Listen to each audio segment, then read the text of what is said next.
bienvenidos todos, bendiciones desde acá, desde Argentina. Estamos muy contentos porque la recepción que tuvimos aquí fue muy linda, con los amigos, con la familia. Ya dimos varias shiurim, varias clases en distintos lugares, así que estamos volviendo a estar en forma, Besrat Hashem.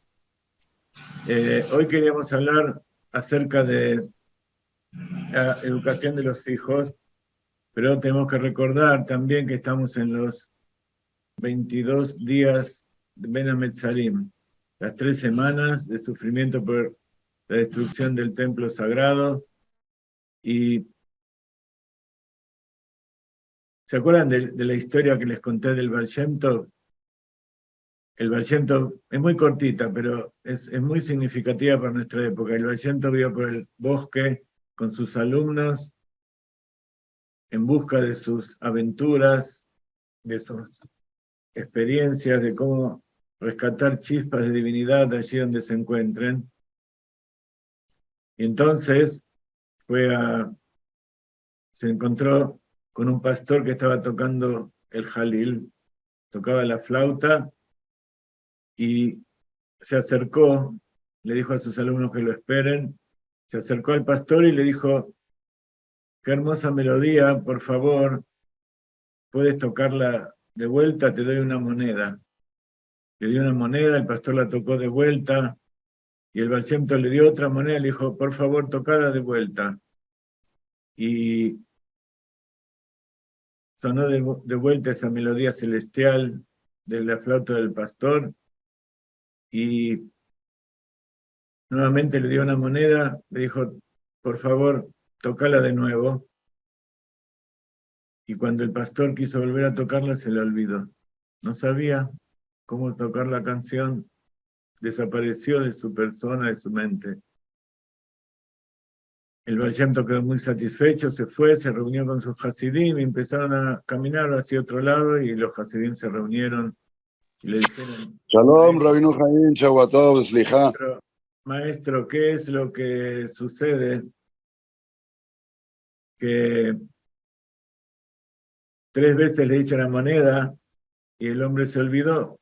Y entonces él le dijo que esa melodía era una de las melodías que cantaban los Leviim en el Beit HaMikdash, y cuando el Beit HaMikdash, el templo de Yerushalayim, fue destruido, entonces esa melodía pasó a manos de las Klipot, a manos de los pueblos del mundo, dejó de pertenecer al pueblo de Israel, y así en estos 2000 años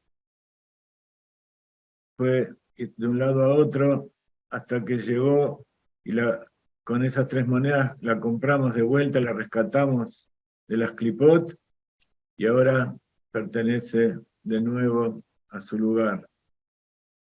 Esta historia nos habla acerca de cómo cada uno de nosotros, allí donde nos encontremos, y de acuerdo a las posibilidades y atributos, las cualidades y virtudes que tiene cada uno,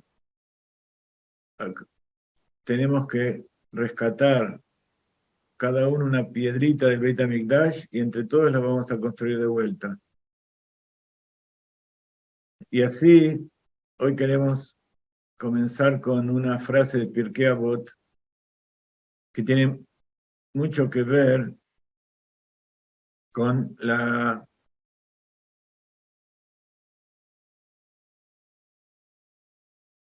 educación de los hijos, y ustedes saben que la educación de los hijos tiene que ver con la Sefirá de Netzach, la eternidad, y eso es lo que hace perdurar al pueblo de Israel y los que vamos a reconstruir el Beit HaMikdash. Quiero saber si se escucha bien. ¿Está todo en orden? Me escriben en el chat, no hace falta que abran los micrófonos. ¿Me están escuchando bien? Yofi, muy bien, Sandra, gracias. Sí, Rabino, sí le escuché. No hace falta que abran los micrófonos, pueden escribirme en el chat, pero ya escuché que están escuchando bien. Muy bien.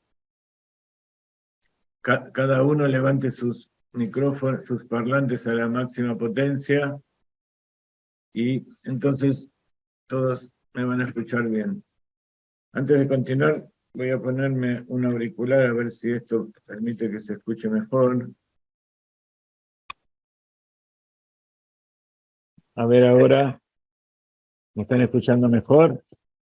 Ah, bueno, me alegro mucho. Listo, continuamos. Esta semana leemos el libro 2 de Pirkei Avot y hay una Mishnah muy especial que habla acerca de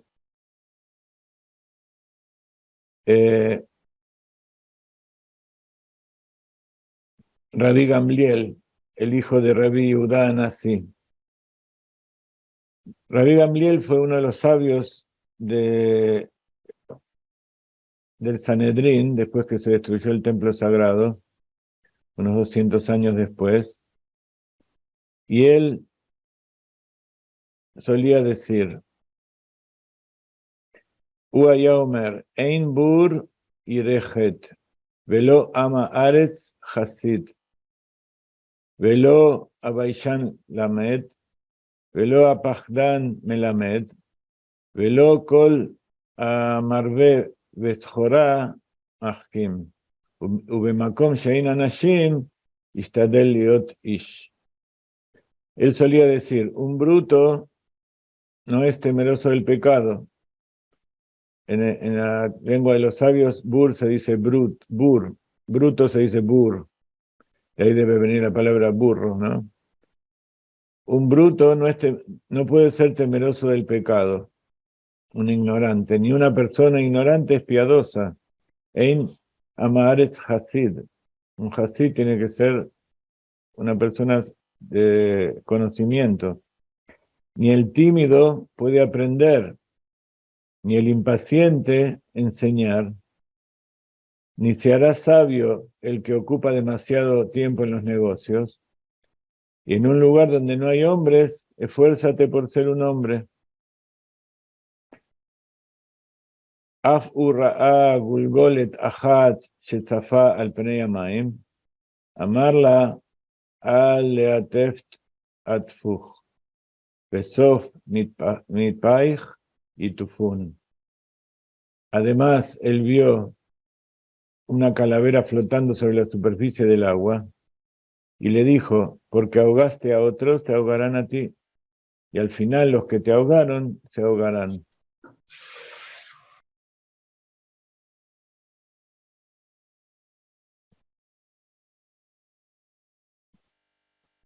A veces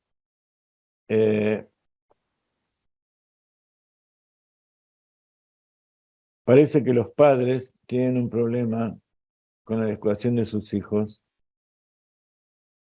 que no les permite llegar a un equilibrio.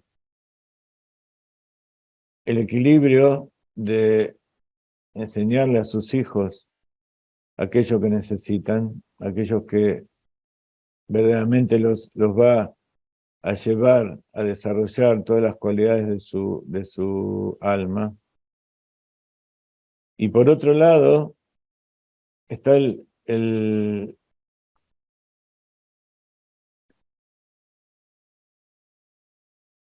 está la disyuntiva de cómo hacer que a la vez que los hijos entran en el mundo y se dedican a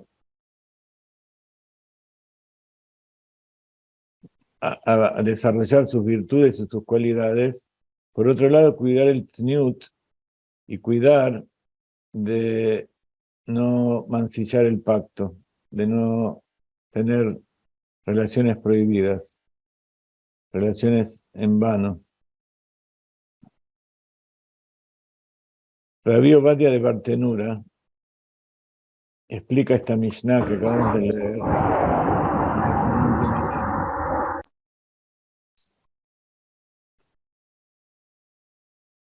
Un bur, un bruto, también bur tiene las letras de la palabra pozo. Porque un pozo está vacío de todo y tampoco sabe hacer negocios. Acá compara aquel que es un bruto y aquel que es un ignorante. No es lo mismo.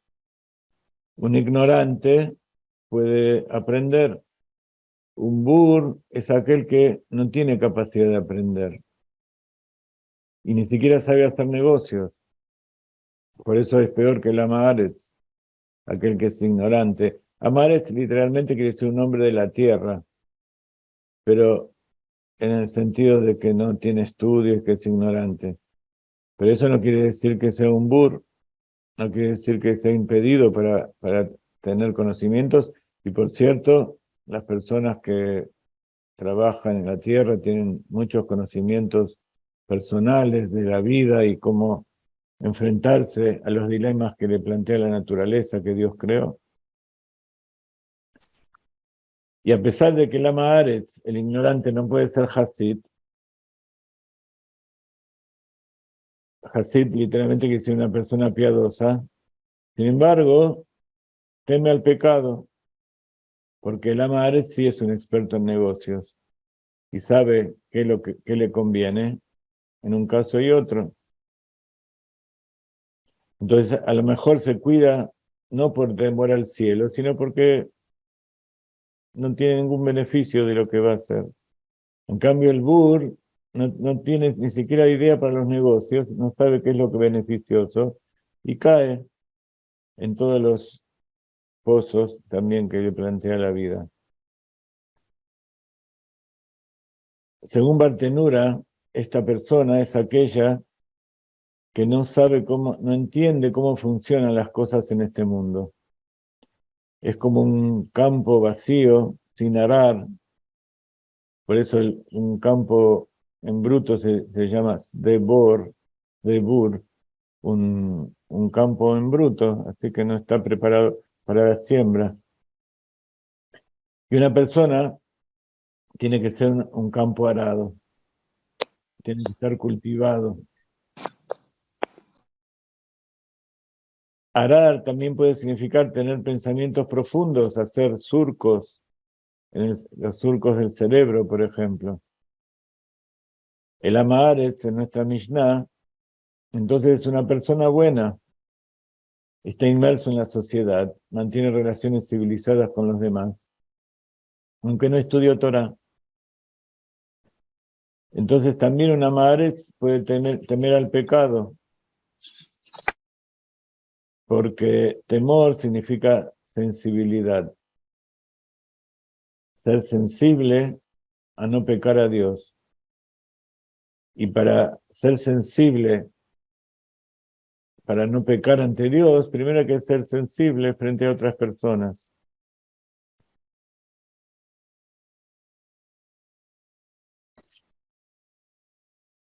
Esto lo podemos aprender de nuestro patriarca Isaac. Isaac vino, él sabía cómo convertir un campo en barbecho, un campo no preparado, en un campo arado. Y así está dicho, que Isaac salió a conversar en el campo. Explica la Torá qué quiere decir salió a conversar. Les ojeach basade, salió a hablar con Hashem. Pero esa salida a hablar con Hashem también tiene otras implicancias. Por un lado, es interesante notar que Isaac, Yud Tzadik Het Uf, tiene la misma gematria de Bur, Bet Bab Reish. Y Isaac, que fue a conversar, o sea, a orar en el monte Moriah, el monte del templo, por eso se le atribuye haberlo llamado campo, Sadeh. Isaac entonces sale al campo a hacer un Heshbon Nefesh, una contabilidad personal. Sale a arar en lo más profundo de su alma y al orar a Dios desde el mundo, de lo más profundo de su corazón. Y así es como se hará el campo, y uno se vuelve sensible al pecado, es decir, temeroso al cielo. Pero por mucho que Isaac pudo arar su propio campo, él también fue padre de Isab. Y Isab también es conocido como un hombre del campo. Pero allí donde iba Isab, él iba de caza, iba a cazar. Entonces el campo se mantenía baldío, se mantenía sin temor al cielo, sin temor al pecado, a la sensibilidad hacia los demás. Sembrar el campo significa cultivar, esforzarse, pensar, hacer cosas que no solamente sirven para él, sino para los demás. Cuando uno siembra un campo, va a tener una cosecha y va a tener un producto mucho mayor de lo que él necesita, incluso de lo que necesita su familia. Entonces el hecho de sembrar un campo significa hacer algo en beneficio de la sociedad, cultivarse en beneficio de la sociedad, hablar con Dios para que Dios lo ayude y le muestre y le dé bendición para ser útil a la sociedad. En cambio, Esaú, que también era un hombre de campo, él iba a cazar. Cuando él cazaba, buscaba la presa, incluso la cazaba con sus propios dientes, la comía cruda, satisfacía sus propios instintos. Entonces, para entender más profundamente lo que significa Amaretz, que literalmente decíamos que era un hombre de la tierra, pero en este caso se refiere a alguien que es ignorante, que no estudió. Vemos el comentario de Rabí Obadiah Bartenura sobre otra Mishnah de Pirkei Avot que dice: aquella persona que dice lo mío es tuyo y lo tuyo es mío, eso es una Maaretz.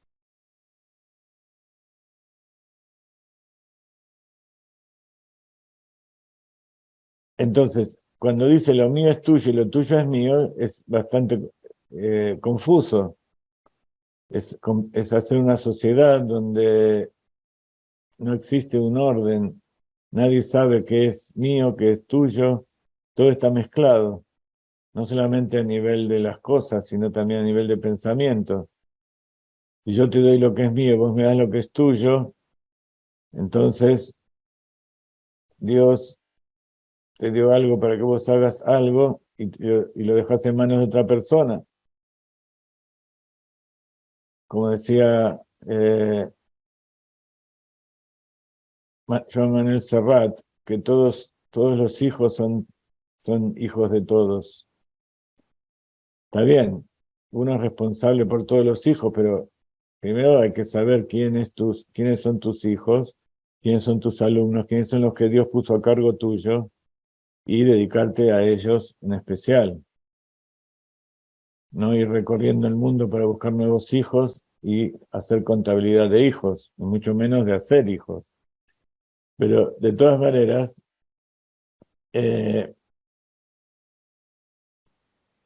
Rabbi Ovadia Yosef dice: aquel que dice lo mío es tuyo y lo tuyo es mío, es una Maaretz. Pero incluso, a pesar de toda esta confusión, esto implica una relación con la sociedad. Es una persona que igualmente beneficia a sí mismo y da beneficio a los demás. Entonces, es preferible eso a un bur, como nuestro amigo Esaú, que solamente buscaba su propio beneficio. Entonces, esto hace que desarrolle la tierra.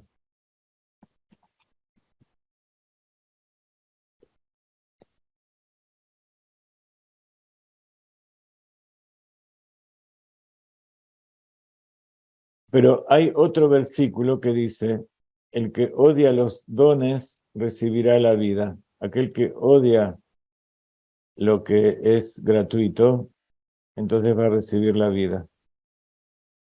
Y esto es lo que significa Amaret, porque se refiere a la persona que él quiere desarrollar la tierra, quiere cultivarse a sí mismo también, pero no tiene la sabiduría para saber cómo refinarla adecuadamente.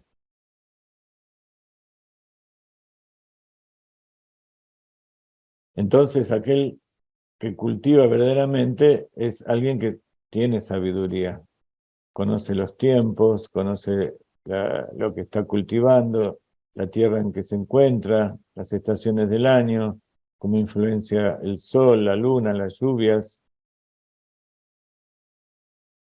En cambio, la Maharetzba se dedica a sembrar, tirar semillas, pero a veces caen en campos que no estás preparado. Entonces, volviendo a la Mishnah del capítulo 2, que dice que un Ama Haaretz no puede ser Hasid, se refiere a alguien que es una persona buena, con buenas intenciones, pero que carece de la sabiduría de la Torá, para comprender la forma correcta de realizar cambios para rectificar la sociedad y desarrollar el mundo. No sabe cómo cultivar el campo, no sabe cómo utilizar eso que Dios le dio y el ámbito en que se encuentra para que sea un mundo mejor, para que para la sociedad sea mejor. Y así hay muchas buenas personas en política hoy en día que se ajustan exactamente a esta descripción. Y entonces aprendemos que para ser un verdadero Hasid, uno tiene que saber cómo refinar correctamente la sociedad al establecer las metas y la forma de conducta de acuerdo con la Torá. Y para eso es todo el trabajo que estamos haciendo, que nos guía el Rebbe, el Hasidut y especialmente el Rav Ginsburg, con dos temas importantísimos que durante todo este mes que estamos en Argentina lo estamos desarrollando por todos lados. Ya la semana pasada dimos una clase en un Beit Chabad, después ayer fuimos a otro lado, en Shabbat nos invitaron, nos subimos a la Torá y nos honraron con leer la Haftará, y luego dimos una charla. El rabino me dijo, ¿te animás a decir algunas palabras en el Kiddush? Después cuando nos reunimos toda la congregación de ese Beit Chabad, que había más de 60, 70 personas, y yo le dije, bueno, vamos a improvisar algo. Entonces, en el transcurso estuve pensando, y de todas las cosas que estuvimos estudiando con ustedes, todo eso me ayudaron a reunir algunas palabras y hablé media hora más o menos. En un momento determinado la gente se puso a hablar entre ellos. Y entonces el rabino dijo, cállense que está hablando el rabino Frim. Entonces yo dije, no, dejalos que hables, porque escuchás lo que están hablando de lo que yo estoy diciendo. Están interesándose y hablando uno al otro, comentando. Y yo veía las caras de ellos, cómo les encantaba los cuentos del Baal Shem Tov, y cómo eso lo relacionaba con la bioquímica y con el Beit HaMikdash, la reconstrucción del Beit HaMikdash. Por cierto, les conté este cuento que les conté ahora al principio, y les conté acerca de la fotosíntesis y de los átomos y todas esas cosas. Había algunos amigos míos que ya conocían este tema de antes, pero la mayoría no lo conocía. Y yo durante muchos años cometí el error, o tuve la intención, un poco de amares, como estamos diciendo aquí, de querer todo el tiempo decir cosas nuevas. Pero como hay tanta gente nueva que se está acercando y hay lugares nuevos que no saben todas las cosas que hablamos durante 25 años, así que tenemos que volver a empezar de cero y decir muchas cosas que aparentemente son repetidas y muchos van a escucharlo varias veces, pero esperemos que también al decirlo de nuevo podamos aportar cosas nuevas. Entonces decíamos que para ser un verdadero Hasid uno tiene que saber cómo refinar correctamente la sociedad al establecer las metas y la forma de conducta de acuerdo con la Torá. Entonces la Torá, que es el camino de vida, que es el camino gracioso y gentil que Baruj Hu nos dio, nos guía y nos inspira. Había un Rebbe, se llamaba el Rebbe de Comarna, y escribió un libro con comentarios sobre la Mishnah, la Torah oral. Y él explica esta Mishnah de una manera completamente diferente. Él les dice que un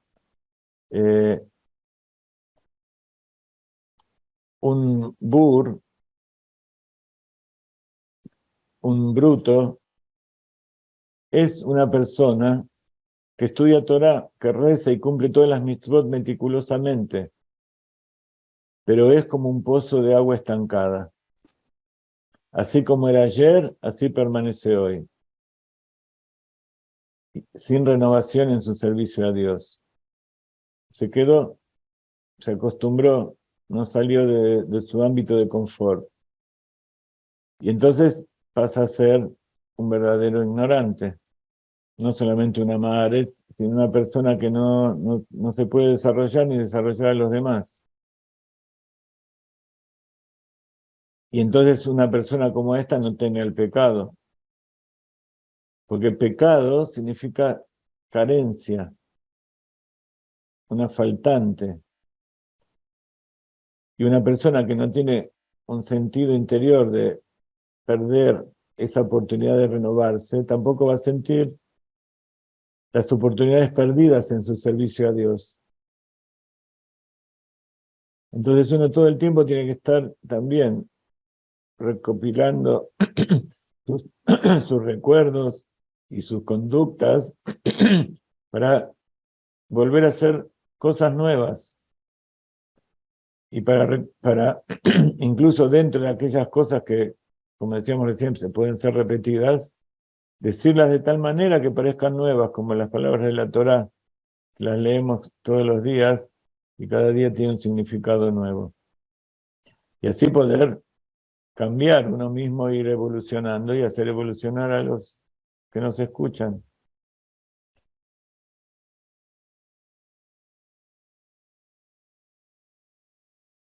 Entonces, esta aplicación se aplica a una persona que tiene el atributo de miedo. Aquellas personas que sí pueden renovarse y que son un pozo de agua que fluyen, tienen ese atributo de Pajat Itzhak, que habíamos dicho que Itzhak corresponde a esa persona bruta, al bur. Y incluso Itzhak es conocido porque él cavaba pozos. Todos los pozos que había preparado su papá Abraham en Israel. En Israel no hay ríos que crucen la tierra y fertilicen. El agua es subterránea. Por eso está dicho que la tierra de Israel se adquiere con sufrimiento. Hay que cavar y extraer aquello que Akadosh Baruj Hu tiene atesorado dentro. Isaac es descrito como la persona que cava pozos. Así como Abraham vino es Ish Chesed, aquel que buscaba constantemente personas para hacer el bien. Y Jacob vino es conocido como Ish Oalim, el hombre que estaba sentado en las tiendas. Y Isaac vino, salía al campo y hacía brotar agua de allí. Entonces, Isaac es una forma de cómo una persona que es bruta puede rectificarse, porque él representa esos pozos que tienen agua fluyente, no un pozo de agua estancada. Y entonces, ¿quién es el Amaharetz que nos cuenta el Rebbe de Comarna? Y esto es algo sorprendente. El Rebbe de Comarna explica que ese Amaharetz es el verdadero justo, el tzadik, el santo y puro tzadik. Entonces, ¿por qué una persona que dedicó toda su vida a servir a Dios se lo llama Amaharetz, un ignorante? Porque aunque es santo y puro, aún no ha logrado la completa anulación de sí mismo. En el fondo, todavía se siente sutilmente como un ser separado, aunque él sirve a Dios, pero no está completamente anulado a la voluntad divina. Los que no somos tzadikim, estamos tan lejos que todo el tiempo tenemos mucho espacio para acercarnos. En cambio, entonces somos como agua fluyente. En cambio, el tzadik, en su servicio personal, está tan cerca de Dios, es tan casi perfecto que ese poquito que le falta no lo puede alcanzar. Y entonces es como que está estancado en su santidad. Un Hasid, dice el Rebbe de Comarna, es alguien cuyos actos están destinados a servir al Creador sin ningún interés propio. Y el Zohar lo define como alguien cuyas acciones son una bondad para el Creador. Mi Hasid amit Hasedim kono, aquel que tiene misericordia de Dios y todo lo hace para alegrar a Dios y para calmar su sufrimiento, porque todavía no pudo hacer que este sea una morada para él, que pueda revelarse. Entonces, el único propósito del tzadik es glorificar el nombre de Dios en el mundo. Y entonces, él está en su lugar. Por supuesto, son todas definiciones opuestas, paradójicas, que tenemos que entender. Cada uno tiene que saber en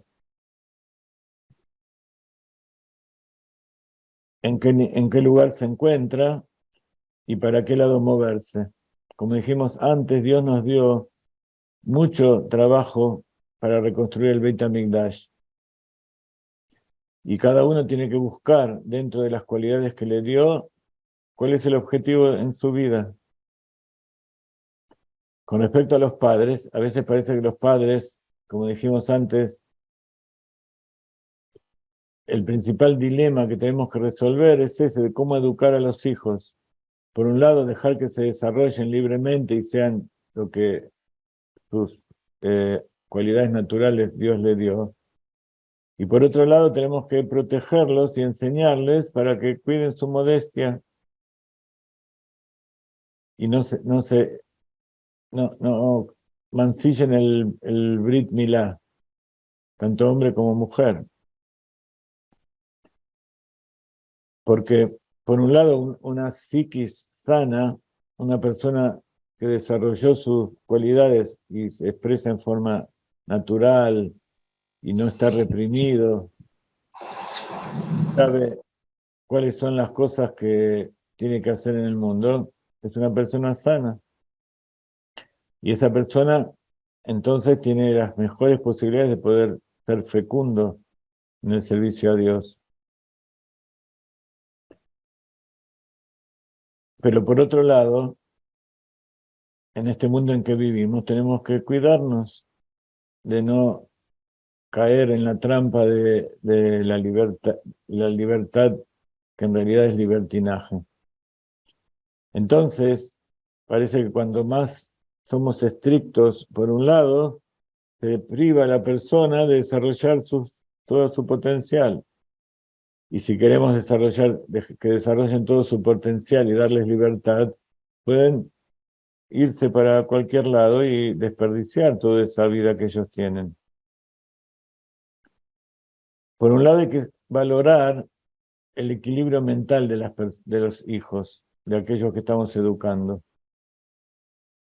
Tenemos que desarrollar cierta indiferencia y dejar de lado un poco ese miedo porque se desvíen, porque hagan cosas que no corresponden.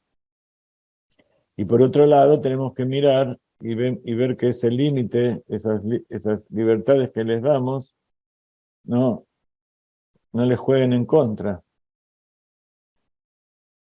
Entonces, ¿qué es lo que necesitamos para eso? Para eso tenemos que trabajar dentro de nosotros mismos, tenemos que arar ese campo propio y así poder heredar a nuestros hijos un campo que no sea tan árido, pero que todavía le dé cierto grado de trabajo para darles a ellos. Que no se sienten a ver cómo crece los árboles o el trigo, pero que tampoco sea un terreno rocoso que para una persona que recién se inicia sea imposible de cultivar. Entonces, para eso tenemos que entrar dentro de nosotros y ver qué es lo que pasó en nuestra vida, cómo fue nuestra educación y qué podemos mejorar. Y para eso, utilizar el proceso de rectificación que nos trae el Baal Shem Tov, conocido como Ahna'a Abdalá Amtaka, sumisión, separación y dulcificación. Tenemos que tomar todo nuestro ser, todas las partes de nuestro ego que nos llevan a tomar actitudes que no son correctas con respecto al tema de la educación y ver qué significa dentro de nosotros la santidad, en qué medida nosotros la podemos, la estamos desarrollando, y en qué medida eso que nosotros aprendemos de la Torah, de cuidar la santidad de nuestras acciones, lo podemos trasladar a la enseñanza de nuestros hijos, para que ellos aprendan también, y no les priven de ser tal como ellos son. Entonces, por un lado tenemos que aplicar sumisión, la ajna, someter, ver nuestro ego, exprimirlo y sacar todas aquellas cosas que tenemos que eliminar. Cada uno tiene sus propios asuntos. Luego,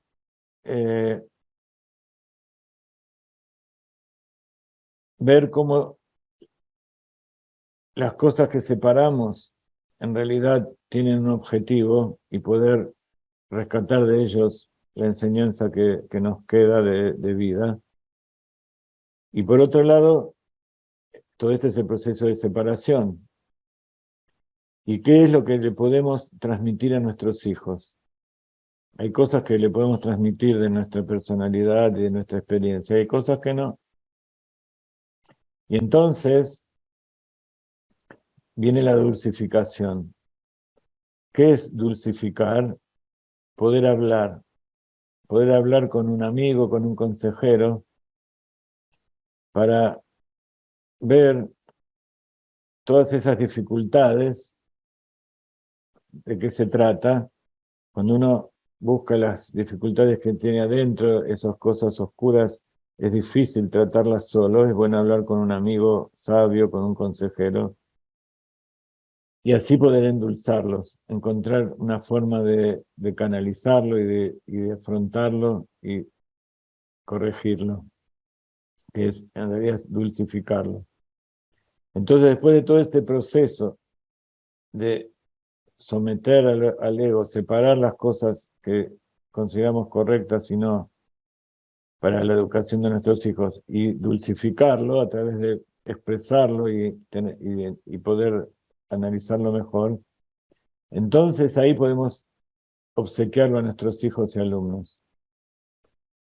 Y entonces de esta manera podemos construir con ellos todas esas definiciones y decisiones apropiadas.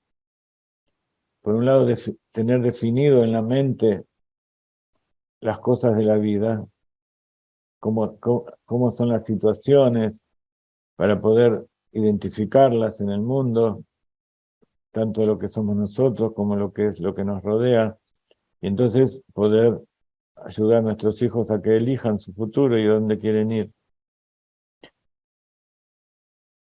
Y todo eso tiene que estar acompañado de que esas definiciones y decisiones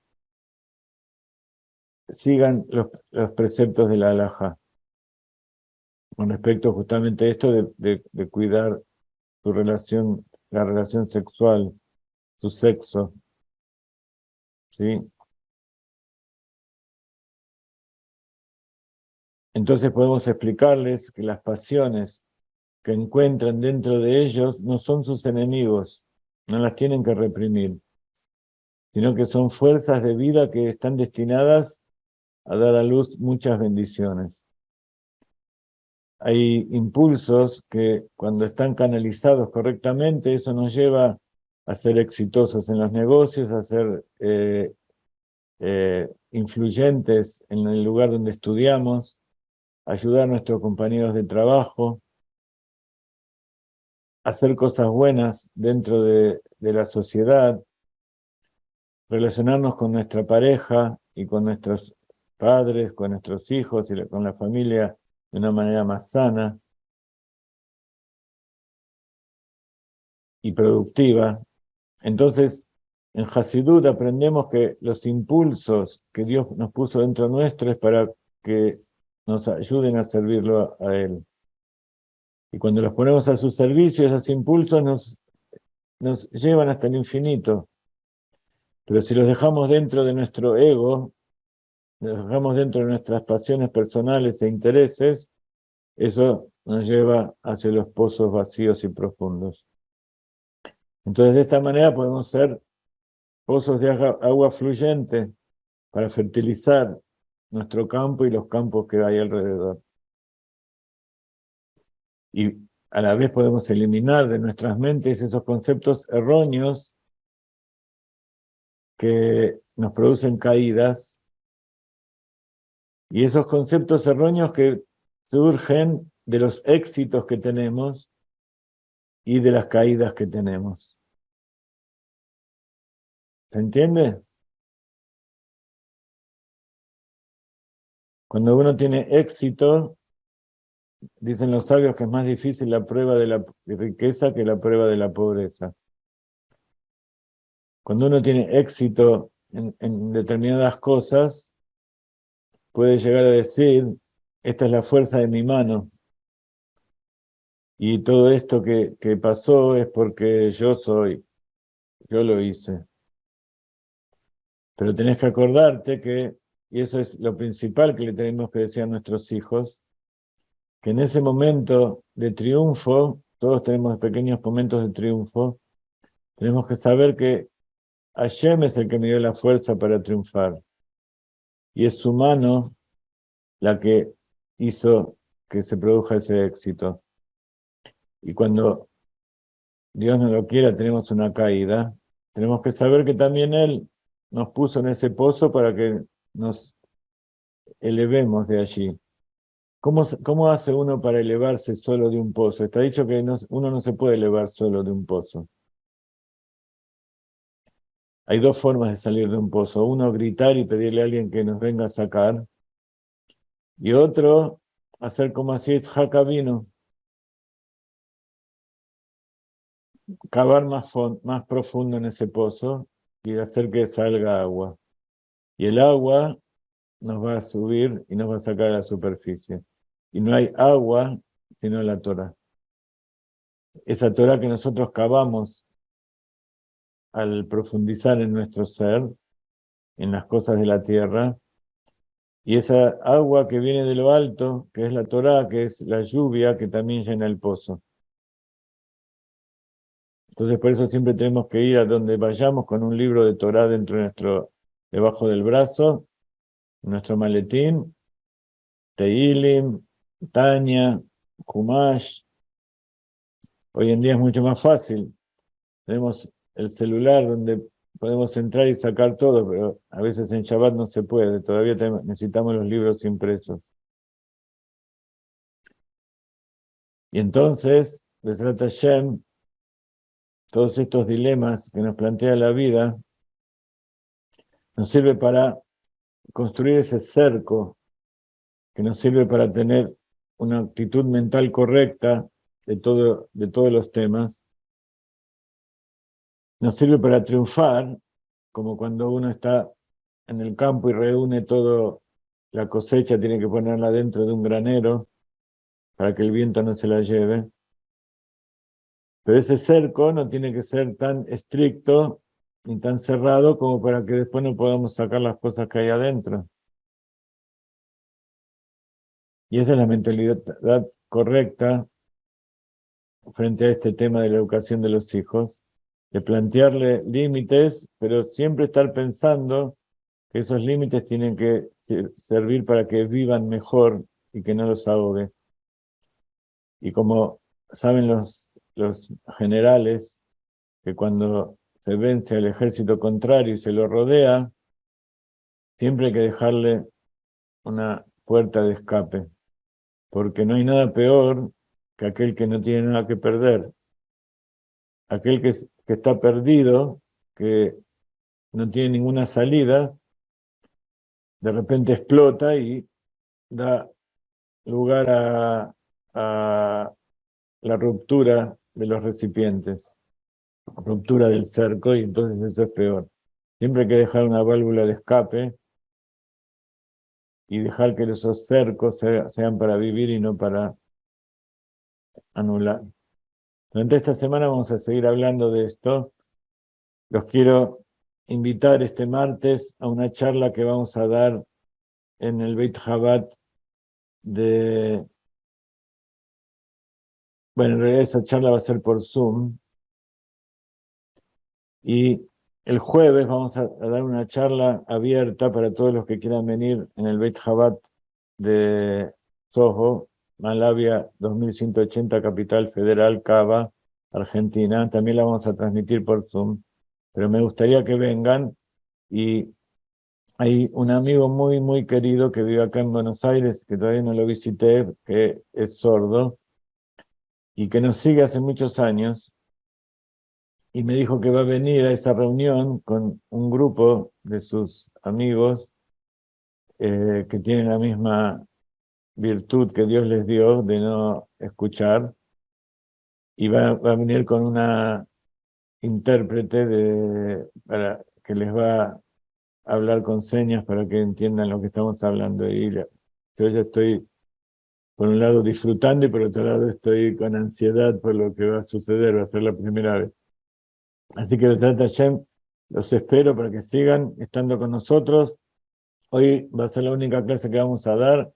Tenemos que resolver algunas cosas personales de mi esposa y mía, que para eso vinimos aquí, pero cuando le pedimos al Rebbe bendición para que cuando le pedimos bendición a Dios, le escribimos una carta al Rebbe para que nos dé instrucción, y él dijo que nos da bendición y que todo va a salir bien, todas las cosas que hacemos, siempre y cuando que nos dediquemos a difundir Torah. Así que, Besrat Hashem, vamos a seguir haciéndolo. Gracias por estar con nosotros. Rabino Yudalei, por favor, toma la posta. Me extendí, me dijiste media hora y wow, ya pasó una hora. Mi esposa me va a matar, le dije que en media hora voy para allá. Sonamos. Pobre, me está esperando. Bueno, qué increíble. Rabino, la verdad, palabras de oro. Ayud, palabras de oro. Yo que solamente quería dar ¿cómo se llama? La guinda por encima. Dubdevalle Bakatzefet, ¿cómo se dice en español? Escúchame, por favor. Yo voy a salir, pero esta clase por favor me la mandás porque tengo que subirla. Dale, ¿Sí? dale. Bye, gracias por todo. Gracias, Rabino Dios de la Ley, que Akadosh Baruj Hu te dé éxito en todas las cosas hermosas y importantes que estás haciendo. Muchísimas gracias y mucho éxito a usted también. Y Gracias. quería aprovechar algo, un punto lindo de la playa anterior y con esto terminar.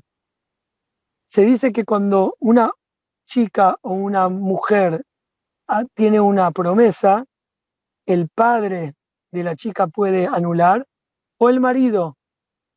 ¿Qué pasa cuando la promesa que ella hace no es una promesa de que hoy va a empezar la dieta o, o cualquier otra cosa vana, llamémoslo, sino hace una promesa sobre sí misma de que, suponiendo, o sea, de que es chiquita, hizo una promesa de sí misma que ella piensa que ella es una chica mala o, o es una chica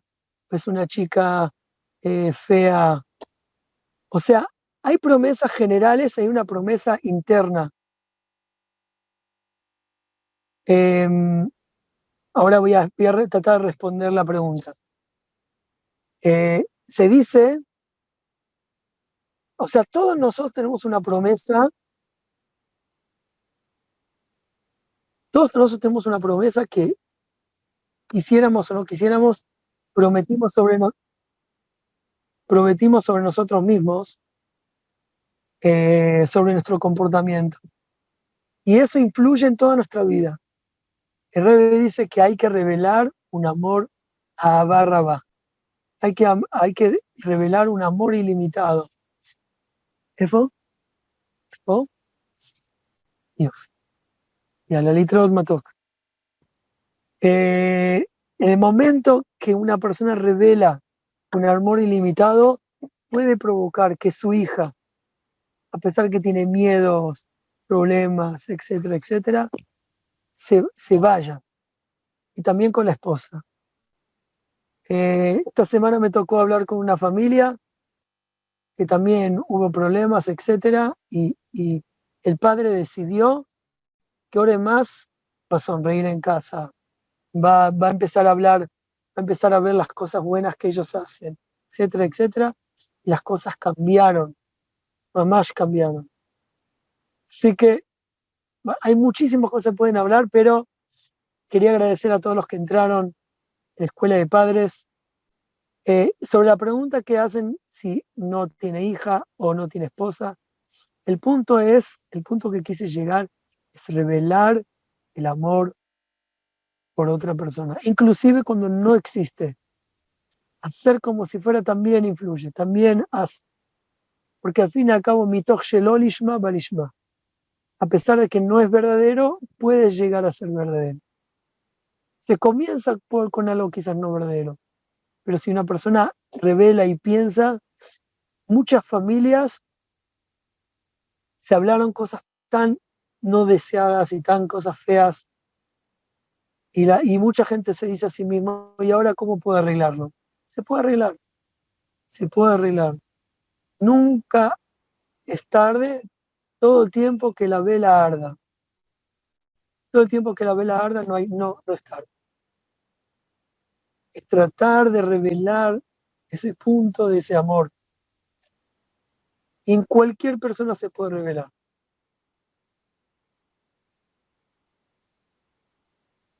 Ok, si Dios quiere la próxima vez, voy a tratar de explicarlo. Es una charla grande, pero gracias a todos. Shalom, shalom.